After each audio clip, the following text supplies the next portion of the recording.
साहब एक तो उनका भी जवाब दे दें, सेकेंडली ये भी बता दें कि जिन अराकीन को डी सीट किया जाएगा वहां पे बाय इलेक्शन होना है, क्या हुकूमत इतनी पॉपुलर हो गई है कि जाके ज़िमनी इलेक्शन बाय इलेक्शन में जाके इलेक्शन कंटेस्ट कर सके?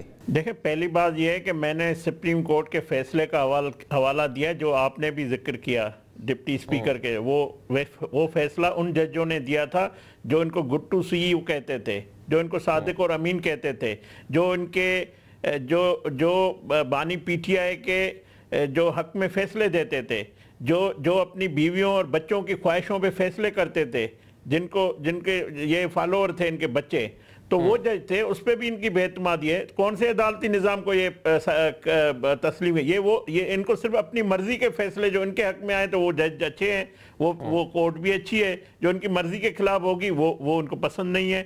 तो ये मेरा मैं नहीं कह रहा कि इन्होंने आइन तोड़ा, ये सुप्रीम कोर्ट का फैसला मौजूद है, आपने भी इसको कहा।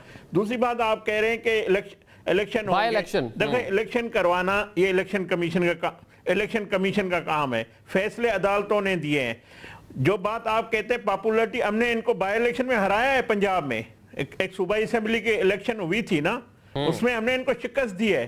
और अगर इलेक्शन होगा तो हम वहां पे सियासी मैदान में इनका मुकाबला करेंगे, इनको हराएंगे।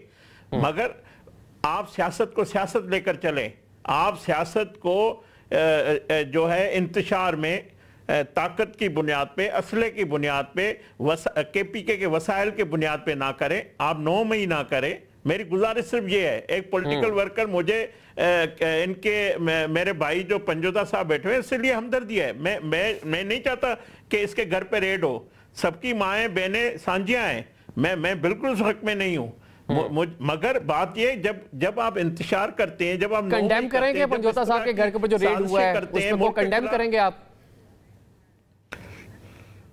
मैं किसी भी पॉलिटिकल वर्कर, मैं अपने जाती राय आपको बता रहा हूं, मैं इसके हक में नहीं हूं कि अगर किसी को अगर पंजोता साहब कोई जुर्म करता है उसको गिरफ्तार कर लिया जाए।